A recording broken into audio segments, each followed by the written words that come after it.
Welcome po sa aking munting channel. Huwag po ninyo sanang kalimutan na mag-like at mag-subscribe, pakihit na rin po ang notification bell para ma-update po kayo sa tuwing nag-a-upload ako ng video. Maraming salamat po.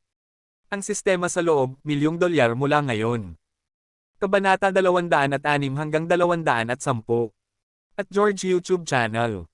Kabanata 206.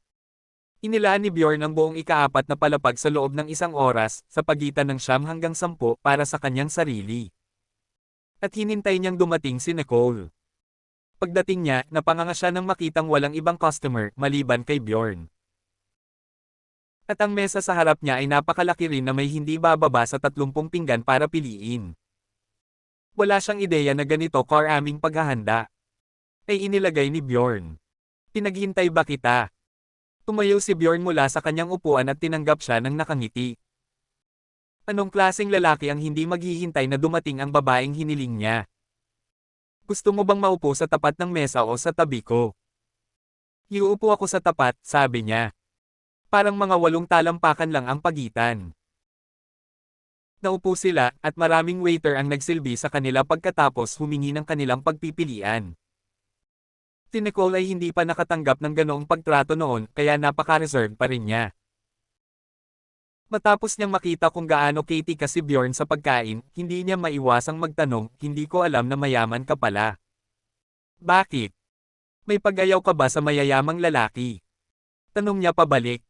Hindi, pero, never mind. Hindi naniniwala si Nicole na ang mayayamang lalaki ay talagang makakapag-focus sa isang solong babae sa loob ng mahabang panahon. Mainit ang mga ulam, kaya hindi naman nakakaabala, di ba? Tanong ni Bjorn.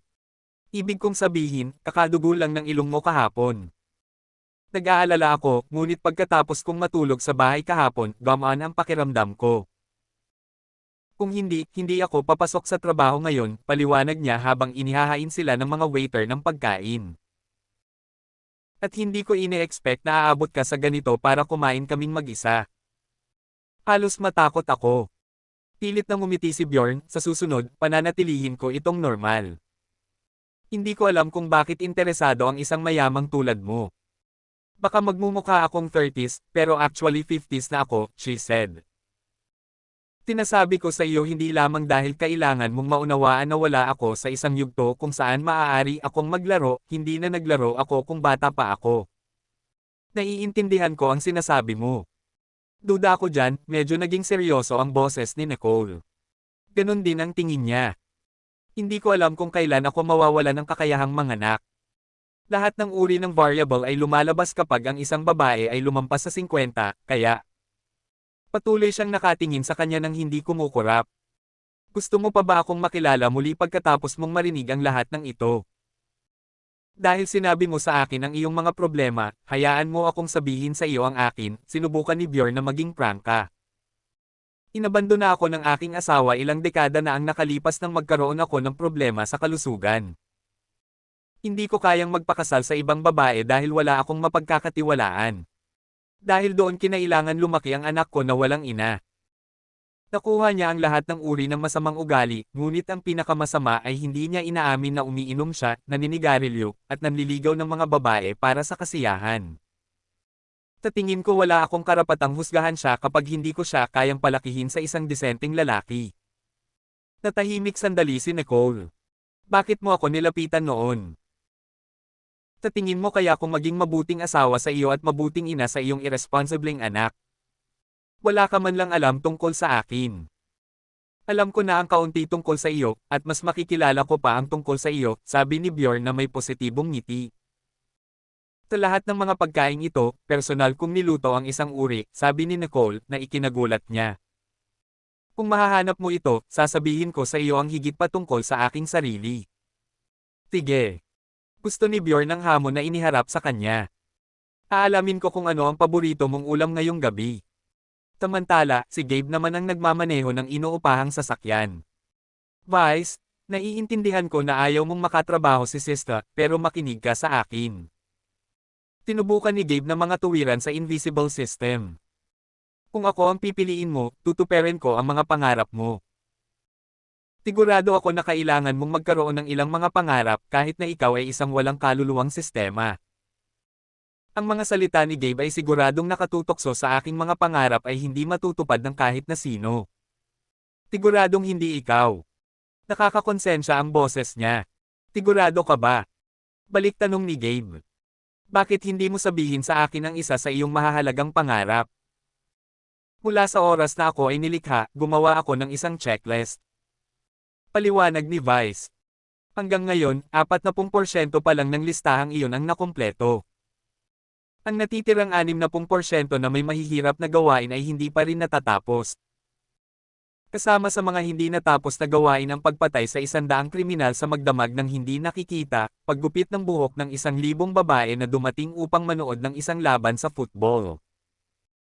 At pagkatapos ay maabot ang isang layunin para sa panig na gusto ko, kumakain ng noodles sa 10 iba't ibang restaurant habang hindi nakikita. Nagpatuloy si Vice upang bigyan siya ng isang listahan ng mga walang katotohanan na hamon na magiging napakahirap o lubhang hindi maginhawang gawin. Kaya, sa palagay mo kaya mong tapusin ang kahit isa sa mga pakikipagsapalaran na iyon? Tanong ni Vice. Nakikita kung paano ka hindi nagsasabi ng anuman, inaakala ko na wala kang tunay na laman sa loob. Huminto ang sasakyan. Kararating lang ni Gabe sa pond kung saan nakalaban niya ang mga buwaya noon. Ang pagkakaiba sa pagkakataong ito ay dumating siya sa oras ng gabi. May 6 na lalaki na magkasamang nag-iinuman at nakikipag-sex-chat online sa loob mismo ng gate at sa ilalim ng puno. Kung gagamitin ko ang sarili kong kakayahan at takutin ang mga taong iyon nang hindi nakikita, papayag ka bang makipagtulungan sa akin? Tanong ni Gabe kay Vice. Una, gawin mo. Kung gusto ko ito, pagkatapos ay makikita natin. Mayabang na sabi ni Vice. Sige. Inilagay ni Gabe ang pilak na singsing sa kanyang bulsa at palihim na ginamit ang dilim para lampasan ang mga lalaking iyon at makapasok sa lawa. Pagpasok niya sa tubig, nag-ingay siya, ngunit ang mga lalaki ay masyadong abala sa pakikipag-usap upang hindi mapansin. Ano ang ginagawa ng mga buwaya sa gabi? Tanong ni Gabe kay Sista. Ang ilan ay natutulog, ngunit ang ilan ay nagpapatuloy sa pangangaso. Sabi ni Sista. May balak ka bang ilabas ang isa sa kanila para takutin ang mga lalaking iyon? Hindi isa. Magdadala ako ng marami hanggat kaya ko, sabi ni Gabe, lumalangoy ng kasing bilis ng isda habang patuloy niyang hinahanap ang mga buwaya. Pinutol niya ang mga bungo o ang mga asno ng mga buwaya, maging ang mga abala sa pag-aasawa. Sa paggawa nito, nakakuha siya ng hindi mabilang na pagsalakay mula sa higit sa 100 buwaya, at hinabol nila siya na parang siya ang kanilang mortal na kaaway. Kabanata 207. Hehe, hanggang kailan ka magpapatuloy sa pagsasayaw habang nakasuot ng damit? Oo, ibaba mo sila para sa amin para makita namin ang mga kalakal. Habang ang 4 na lalaki ay abala sa pagtitig sa laptop, narinig nilang umaagos ang tubig sa likuran, ngunit wala silang pakialam. Makalipas ang ilang sandali, ang mahinang ingay ay napalitan ng magaspang na ingay na pagkatapos ay napalitan ng galit na mga ungol ng mga buwaya na nagpapakilig pataas at pababa sa kanilang mga gulugod. Mabilis nilang binuksan ang mga flashlight, nakita na lamang nila ang mga buwaya na sumusugod sa lawa. Tulad ng nakakita sila ng mga multo, itinapon nila ang mga flashlight at tumakbo para sa kanilang buhay kahit na nakalimutan nilang kunin ang laptop. Nang magtaka ang babae sa screen kung ano ang nangyayari at lumapit, nakita niya ang buwaya malapit sa kamera at napahiyaw sa takot. Napatawa si Siste sa lahat ng ito habang nakaupo si Gabe sa ibabaw ng puno. Hinanap siya ng mga buwaya kung saan-saan, ngunit sa huli, hindi na nila siya nakita at bumalik sa lawa matapos sirain ang laptop gamit ang buntot. Nagawa ko na ang sinabi kong gagawin ko, kinuha ni Gabe ang silver ring sa bulsa niya. Ngayon, dapat kang makipagtulungan sa akin ayon sa hamon na mayroon tayo. Ha? Ngumuso si Vice. Hindi pa rin ako sang-ayon na ikaw ang aking Panginoon, ngunit ako ay makikipagtulungan sa iyo pansamantala. Bakit hindi mo ako isuot? Oo. Bilasan mo. Giit ni Sista. Nang maisuot ni Gabe ang singsing, hindi na niya naramdaman ang electric surge gaya ng naramdaman niya noong una niyang isinuot si Sista. Gayunpaman, pakiramdam niya ay gumaan ang kanyang katawan. Ano ang pakiramdam na ito?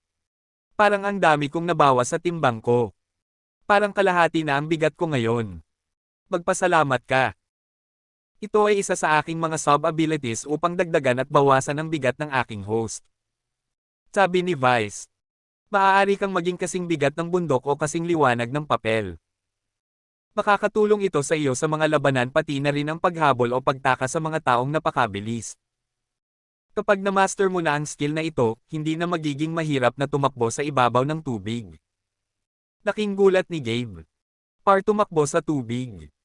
Naglaway ang bibig niya sa pag-i-imagine niya na ginagawa niya iyon. Oo. Humisi si Vice. Hindi ba ako mas mahusay kaysa sa hanggal na sistemang alpha na mayroon ka? Sa akin, maaari kang sumilip sa maraming babae hanggat gusto mo nang walang nakakaalam nito. Namula ang mukha ni Gabe na parang kamatis. Kumpleto na ang klonan. Ahaha. Tawa ng tawa si Sista. Gabe, ngayon kahit wala itong hanggal na invisible system, magagamit mo pa rin ang ilan sa mga kakayahan nito sa pamamagitan ko. Ano? Natarante si Vice sa narinig ni Sista. Inagkaroon ka ng ganoong kakayahan. Dahil ikaw yung tipong mahilig mamuhay ng patago, malamang hindi mo alam kahit kalahati ng kaya ko. Pagmamalaking sabi ni Sista. Ikaw. Pinagtatawanan siya ni Vice. Paano mo walang kahihiyang nakawin ang aking mga kakayahan? Ako ang iyong nakatatanda, at kaya binigay sa akin ang mga kakayahang ito. Ngumuso si Sista. Kung gusto mong sisihin ang isang tao, sisihin mo ang ating lumikha. Hindi ko alam kung sino ang lumikha sa atin, ngunit dahil nandito ka sa piling ko, lalabanan kita. Tanggapin mo ang tunggalian ko kung maglakas loob ka. Yay! Hindi mo ba pinalalaki ang sarili mo? Kung hindi ka natatakot, pagkatapos ay tanggapin ang hamon. Hindi ako natatakot, at ipapakita ko sa iyo kung gaano ka talaga kaina. Ungol ni Sista. Biglang naramdaman ni Gabe ang isang alon ng enerhiya na umaalis sa kanyang katawan.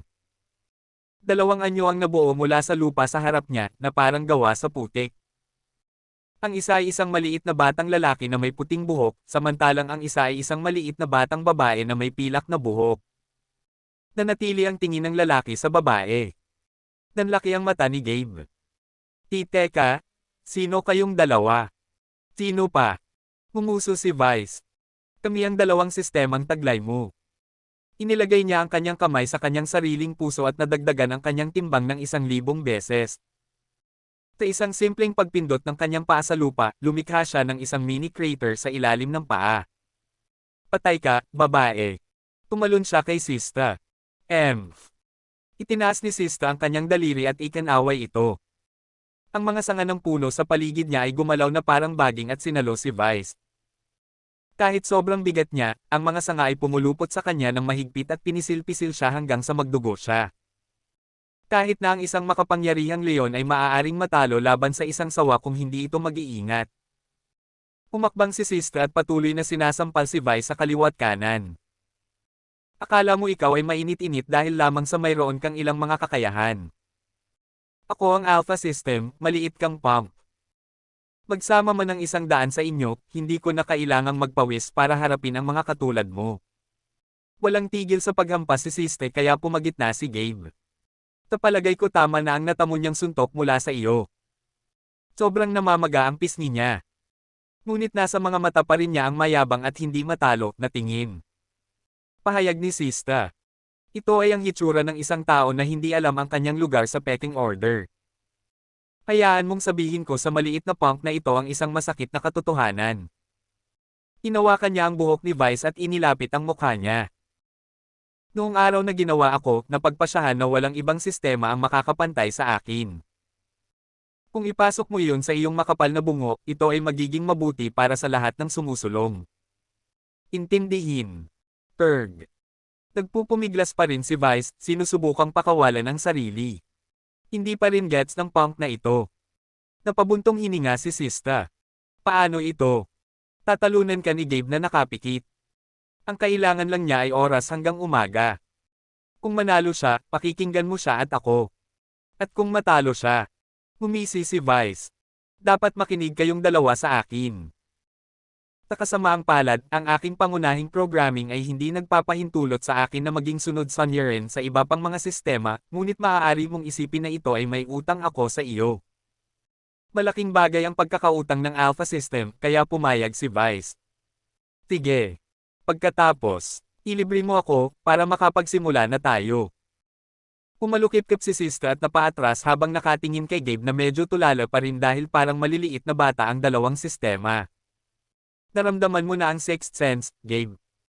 Kung ipipikit mo ang iyong mga mata at patuloy na aawayin siya, magagawa mong talunin siya. Hindi kita matutulungan sa gitna ng laban, kaya mag-isa ka.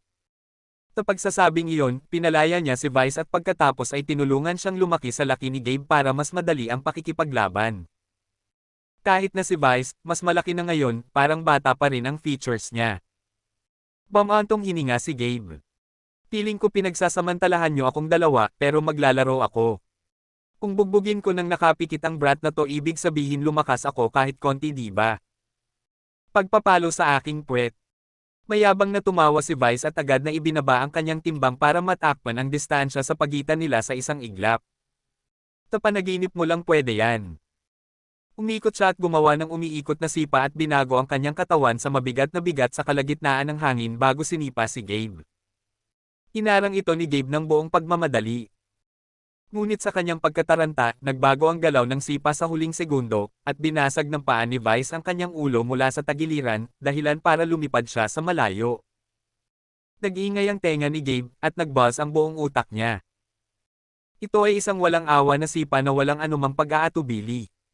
Lumapag si Gabe sa gilid ng lawa. Hinawakan niya ang kanyang tenga, at ang kanyang mga daliri ay nabasa ng kanyang dugo. Nakangisi si Vice sa kanya, pinupukaw siya ng daliri. Hindi na niya kailangang ipikit ang kanyang mga mata. Hindi niya ako kayang talunin kahit dilat ang mga mata niya. Kabanata 208. Hindi man lang nagalit si Gabe kay Vice. Sa halip, ang kanyang isip ay patuloy na nag-iisip pabalik sa sipa ni Vice.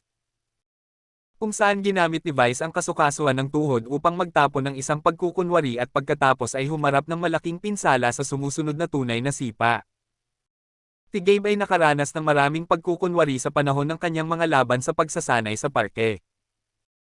O sa mga laban sa UTS, ngunit walang sino man ang nakagawa ng isang pagkukunwari sa isang sipa noon. Napaka-innovative at dalubhasang hindi napigilan ni Gabe na pahalagahan ito dahil ang pagtapon ng mga pagkukunwari sa mga sipa ay mas mahirap kung tutuusin.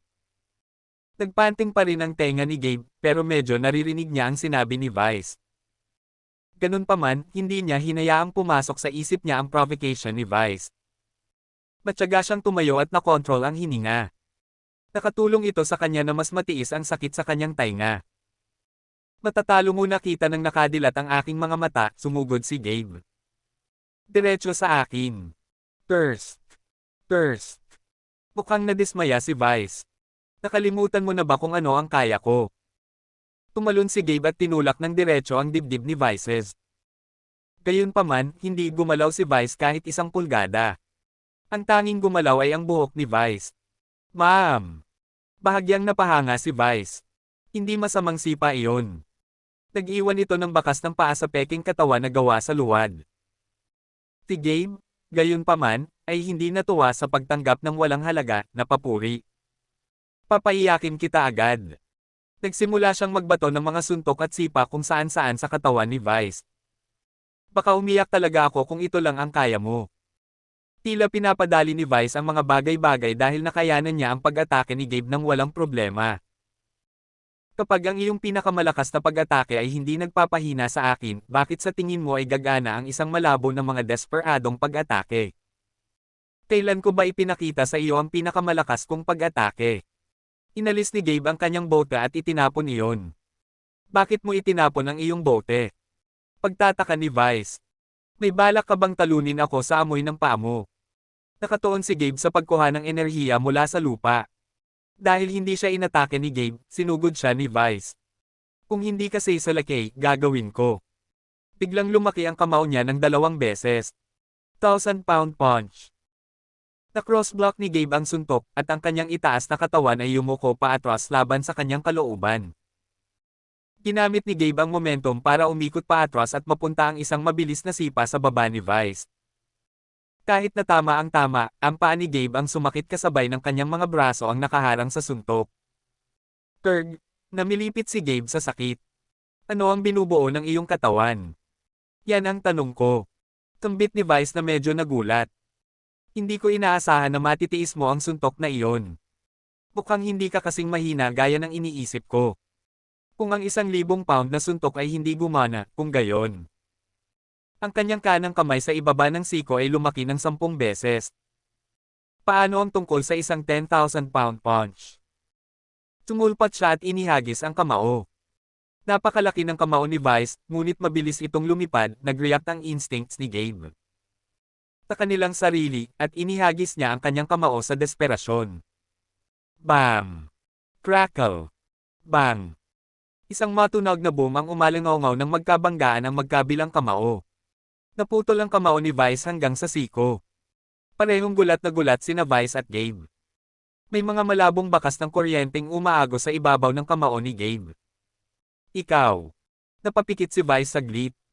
Hindi iyon kapangyarihan na maibibigay sa iyo ng Alpha System. Diba? Dapat tingin siya kay Sista. Isa ba ito sa iyong mga sub-power? Hindi ka makikialam sa laban. Ano ang itinuro mo sa kanya? Isa lang itong sinaunang martial art. Casual na sabi ni Sista. Ngayon, natututo siyang gumuhit ng enerhiya mula sa lupa, ngunit kapag natutunan na niya ang sining, makakakuha siya ng enerhiya mula sa kanyang paligid. Parang nakakatakot yon. Kumunat ang noo ni Vice. Bakit mo siya tinuruan ng ganitong mapanganib na sining? Paano kung siya ay maging isang kakilakilabot na tao na nagdadala ng katapusan ng mundo? Hindi mo kailangang alalahanin iyon. Ang lalaking ito ay hindi kayang gumawa ng ganoong bagay. Paniniguro ni Sista. Ano ang nakakasigurado sa iyo? Well, virgin pa siya. Tugot ni Sista. Tumigil sandali si Vice at saka tumingin kay Gabe. Isa ka pa ring. Nais kong gugulin ang aking unang pagkakataon kasama ang aking asawa. Tigaw ni Gabe. Mali ba yon? Siya ay nagsisinungaling. Hindi niya makuhang magkagusto sa kanya ang isang babae para hilahin siya sa kanyang kama hanggang ngayon. Sabi ni Sista. Walang paraan ng isang taong walang kakayahan ay maaaring dalhin ang mundo hanggang sa wakas nito. Hindi makatutol si Vice. I guess may point ka. Pero ibig sabihin, natalo ako ng lalaking walang talent. Ito ay nagpapakita lamang na ang Alpha System ay bilang superior gaya ng narinig ko. Ahaha. Medyo lumaki ang ilong ni Sista. Hindi pa kita natalo, mabilis na pumagitna si Gabe. Lucky shot na napasok niya, at nakatayo pa rin si Vice. Hindi, ginawa mo. Hindi nagbago ang isip ni Vice dahil gusto na niyang matulog. Kung patuloy kang gagamit ng ganitong malalakas na pag-atake, hindi ko maipagtanggol ang sarili ko. Kalokohan. Nagtaas ng boses si Gabe. Hindi mo man lang ginamit ang iyong invisibility powers, kaya huwag mo akong subukang lokohin. Alam kong hindi mo inilagay ang lahat, kaya labanan mo ako ng maayos sa pagkakataong ito. Napahikab si Vice at tumingin sa mga mata ni Gabe. Iyon ay ilang kakaibang mga mata, ngunit sa paanuman ay nakikita ko ang determinasyon sa kanila. Yung mga kulang sa talent, dapat meron man lang yan. Gagantimpalaan ko ang iyong pagpapasya at ibibigay ko sa iyo ang laban na gusto mo. Ang kanyang luad na katawan ay biglang naging invisible. Huwag kang umasa na magiging madali ako sayo. Inaantok na ako kaya tatapusin ko na ta. Nakahanda na si Gabe at narinig niya ang tunog ng paparating na pag-atake. Itinaas niya ang kanyang mga braso upang harangan ang sipa sa mukha, ngunit ang paa ni Vice ay tumama sa kanya sa baywang at pinalipad siya palayo sa malayo at sa lawa. Ang mga buwaya ay nasa paligid pa rin at nagsimula silang magtipon. Pabayaan mo siya. Si Sista ay umungol sa kanila mula sa dalampasigan, at ang mga buwaya ay pumihit sa kanilang mga buntot at nagkalat na parang natatakot na maliliit na bagay. Sana ma-conscious ka pa after taking that attack, ha? Naglakad si Vice sa ibabaw ng tubig habang invisible mode pa rin. Habang lumalangoy si Gabe sa ibabaw, binuhat siya ni Vice sa pamamagitan ng sando. Kahit na dumudugo si Gabe sa bibig. Nakikita pa rin ni Vice ang buhay sa mga mata ni Gabe.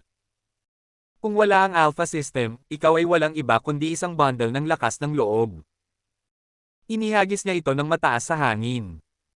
Nang bumagsak si Gabe, sinuntok ni Vice ang bituka ni Gabe at binuksan ito ng butas. Lumabas ang kamao niya sa kabila. Kabanata 209. Hindi alam ni Gabe kung ilang oras na ang lumipas, ngunit hindi niya maimulat ang kanyang mga mata. Nagsimula siyang makarinig ng mga boses sa paligid niya. Nag-uusap sina Vice at Sister tungkol sa maraming bagay, karamihan ay tungkol sa iba pang mga sistema. Sa huli, nalipat ang kanilang usapan sa usapan tungkol kay Gabe. So, gusto mo ba siyang pagsilbihan o hindi? Tanong ni Sister kay Vice. Kahit na ang isang hayop ay alam kung kailan dapat umatras sa isang labanan. Sabi ni Vice. Ngunit ang lalaking ito ay hindi. Hindi ko alam kung mabuti ba o masama. Dapat mong malaman na may mga pagkakataon na ang mga tao ay hindi umaatres sa pakikipaglaban kahit na alam nilang matatalo sila. Paliwanag ni Sista. Kahit na ang mga hayop ay ginagawa iyon kung minsan. Siguro, pero hindi ako mahilig sumunod sa lalaking ito. Sa tingin ko mas magagawa ko kapag ako mag-isa. Kaya feeling mo hindi ka magagamit ng maayos kapag kasama kita, ha? Napabuntong hininga si Sista. Ayos lang. Hahayaan kita kung tutulungan mo siyang magsanay.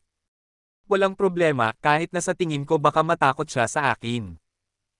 Masyado mo siyang minamaliit. Galit na tumawa si Sista. Maaaring wala siyang gaanong karanasan sa pakikipaglaban gaya natin, ngunit hindi mo dapat maliitin ang utak ng tao.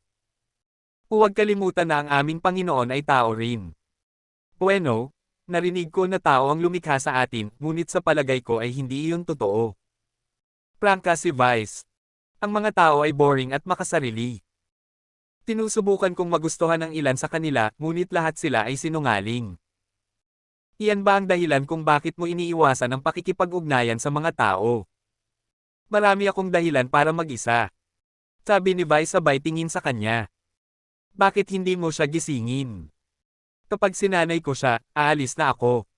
Bakit ka ba nagmamadali? Obviously, iniisip kong pumili ng tao.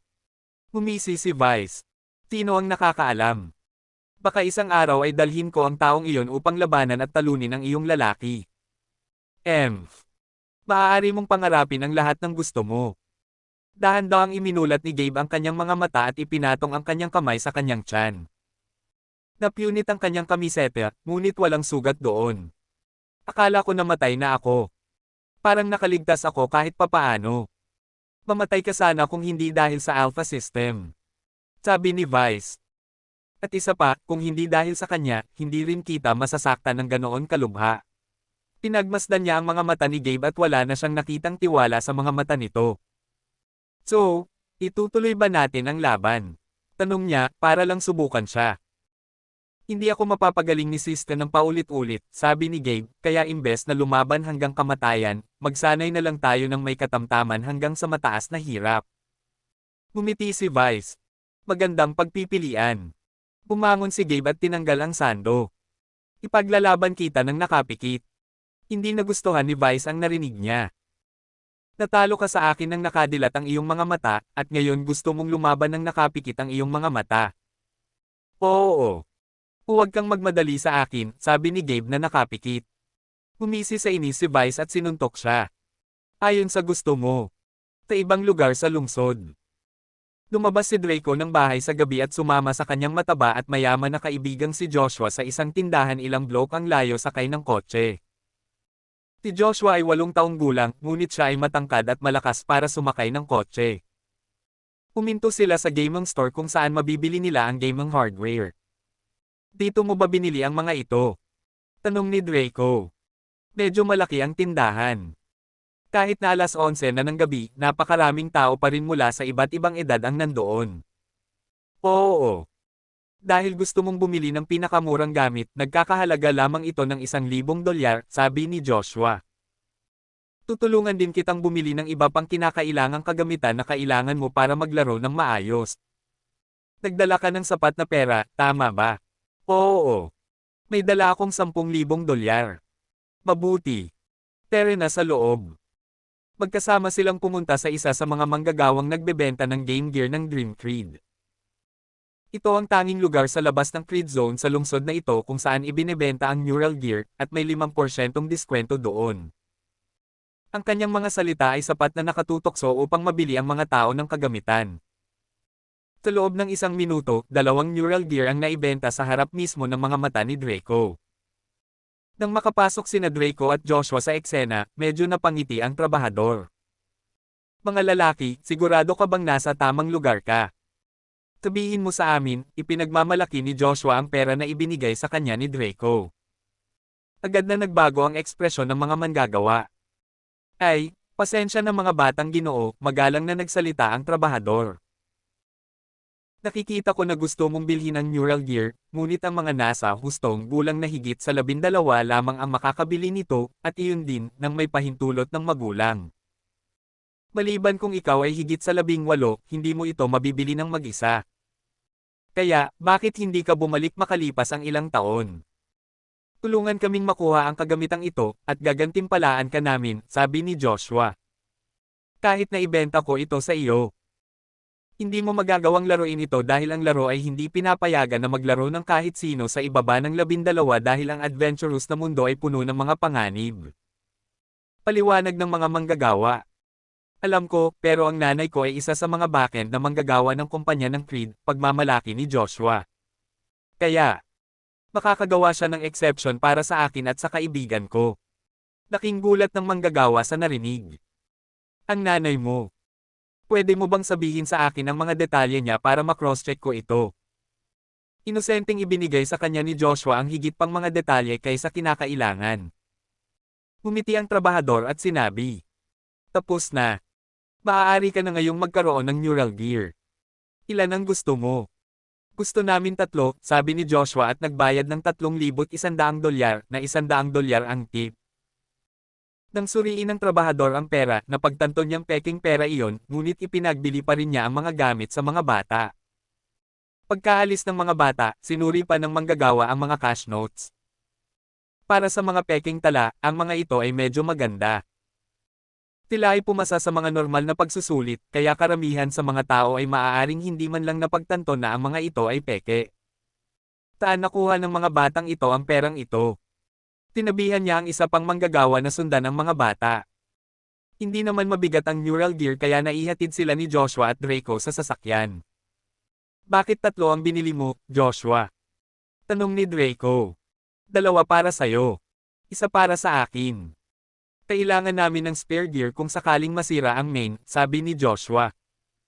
Dapat nating iwasan ang pagpunta dito hanggat maaari. Naiintindihan ko na. Tara na at bumili na tayo ng iba pang gamit, inakbayan ni Draco ang balikat ni Joshua. Bagamat hindi ito nagustuhan ni Joshua, tiniis niya ito. At bumalik sila sa tindahan. Bumili sila ng higit pang mga bagay sa halagang $2,000 at lumabas na may 2 mabibigat na bag sa magkabilang kamay nila. Gayunpaman, sa kanilang pagkabigla, nawala ang kanilang sasakyan. Kabanata 210. Hindi alam ni Draco at Joshua ang gagawin. Nanginginig si Joshua sa labas ng tindahan dahil natatakot siya sa magiging reaksyon ng kanyang mga magulang kapag nalaman nilang nanakaw ang sasakyan. Bukod dito, si Joshua ay 8 taong gulang pa lamang, at lumabas siya nang hindi nalalaman ng kanyang mga magulang. Biglang sumagi sa isip niya na wala siyang magandang sasabihin sa kanyang mga magulang. $3,000. Si Draco naman, hindi makapaniwala. Maaari ko sanang gamitin iyon bilang baon kahit 1 taon man lang. Nag-aalala ka tungkol sa $3,000 nang ang aking sasakyan mismo ay ninakaw. Tinggal naman ni Joshua sa kanya. Nawalan din kami ng gaming gear. Ano ang dapat nating gawin? Tanong ni Draco. Maaari mo bang sabihin sa iyong mga magulang kung ano ang nangyari? Hindi pwede. Hindi alam ni Joshua ang gagawin. Hindi man lang siya makapag-isip ng maayos sa mga sandaling iyon. Nanginginig pa rin siya na parang anumang segundo ay mahihimatay na siya. Ang tanga ko. Dapat umaga na kami dumating. Sabado na bukas. Kung naghintay pa kami ng ibang araw, linggo na sana kami pumunta dito. Nagsimula siyang umiyak, Hoy Joshua, hinampas siya ni Draco ng bag. Tumigil ka sa pag-iyak. Pumasok tayo sa loob at tanungin ang lalaking nagbenta sa atin ng gamit. Baka matulungan niya tayo. Nagbago ang ekspresyon ni Joshua. Tama ka. Lumingon silang dalawa, at nagkataon na palabas ng tindahan ang trabahador ng mga sandaling iyon. May nangyari ba, mga bata? Tanong niya na medyo nag-aalala. Kailangan mo ba ng tulong ko? Ipinaliwanag sa kanya ni Draco at Joshua ang lahat. Oh, so ninakaw ang sasakyan mo. Parang naawa sa kanila ang trabahador. Sige. May kilala akong mga lalaki na makakatulong sa iyo. Gusto mo bang subukan ko? Oo, mangyaring tulungan kami, parehong hiniling ni Joshua at Draco. Umakto siya na parang may kausap sa mobile. Makalipas ang 20 minuto, ibinalik ng ilang lalaki ang sasakyan. Nandyan ang kotse mo, sabi ng trabahador. Masaya ba kayong dalawa ngayon? Salamat. Niyakap siya ni Joshua at Draco. Ayos lang. Ginawa ko lang kung ano ang gagawin ng kahit sino. Kaya ang ihatid ka ng isa kong kaibigan sa iyong bahay dahil gabi na, giit ng manggagawa. Hindi naman tumutol sina Joshua at Draco kaya pinasakay sila ng isa niyang kaibigan sa sasakyan. Tumama ang manggagawa sa kanyang mga kaibigan at nagtanong. Na-install mo ba ang software? Ginawa namin. Sa sandaling patakbuhin namin ito, magkakaroon kami ng access sa anumang mga elektronikong device sa loob ng 100 metrong saklaw. Ngayon, ang kailangan lang nating gawin ay maghintay. Kung makakakuha tayo ng anumang impormasyon sa laro, maaari nating ibenta ito ng milyon-milyon, kaya maging maingat sa operasyong ito. Ito ang aming tiket sa isang buhay na marangya. Oo. Mag-iingat tayo. Samantala, nag-aaway sina Gabe at Vice sa tabi ng lawa. Nakapikit pa rin si Gabe kahit na walang awa siyang binitukan ni Vice ng mabibigat na suntok at sipa. Si Gabe ay duguan sa maraming lugar. Dahil nakapikit ang mga mata ni Gabe, mas nahirapan itong mag-concentrate habang dinadamay ang sakit mula sa mga pag-atake na nagmumula sa bawat direksyon. Si Vice ay naging invisible na. Higit pa rito, pumasok siya sa absolute stealth mode, kaya imposible ang pagdama gamit ang 5 pandama. Hindi narinig ni Gabe ang mga pag-atake ni Vice. Walang mga tunog ng yabag o ang mga hagong na ingay habang si Vice ay gumagalaw sa hangin. Hindi rin niya maamoy ang kalaban sa hangin. Hindi niya mawari ang pattern ng kalaban dahil masyado itong komplikado, tulad ng kung paano ginamit ni Sista ang mga sanga ng puno para atakihin siya sa Woods Park. Dahil sila ay mga sistema, kaya nilang gawin ang ilang bagay na halos imposibleng maunawaan ng mga tao. Ngayon pa lang, hindi na magiging overstatement na sabihing nakaramdam ng pagkahilo si Gabe. Kalimutan ng tungkol sa pagsubok na gumamit ng hypersense, ang pag-concentrate lang sa pag-iwas ay nakaramdam ng sobrang hirap dahil sa sobrang sakit ng kanyang katawan at ng kanyang utak. Masyadong nagiinit ang utak niya habang pilit niyang pinapasan ang lahat ng sakit na hindi man lang sumisigaw. Ngunit ang kanyang determinasyon ay hindi nagpadali kay Vice. Madaling hampasin ni Vice si Gabe ng mas malakas, ngunit inilapit niya ang kanyang lakas sa punto kung saan mababali niya ang mga buto ni Gabe kung susuntukan pa niya ng mas malakas. Bakit ang mga atake ko lang ang pinaglalaroan mo? Nagsalita si Vice sa unang pagkakataon sa mahabang panahon. Ito ba ang pinakamahusay na magagawa mo? Dapat kong sabihin na medyo nabigo ako. Pinato niya ng kamao. Bam! Sa pagkakataong ito ay hinarang ni Gabe ang kamao gamit ang kanyang palad at pinulupot ang kanyang kamay sa kamao ni Vice at nag-backstop ng isang diagonal na sipa. Masyadong prangka. Tumalon si Vice kaya nakahilera ang katawan niya sa lupa. Sa paggawa nito ay nagawa niyang iwasan ang sipa, o kaya naisip niya. Ang binti ni Gabe ay nagbago ng direksyon sa kalagitnaan at tumaas ng tuwid na parang isang palaso na nagdala ng isang bugzo ng napakalakas na hangin. Iik! Tinubukan ni Vice na ilayo ang kanyang ulo, ngunit huli na ang lahat.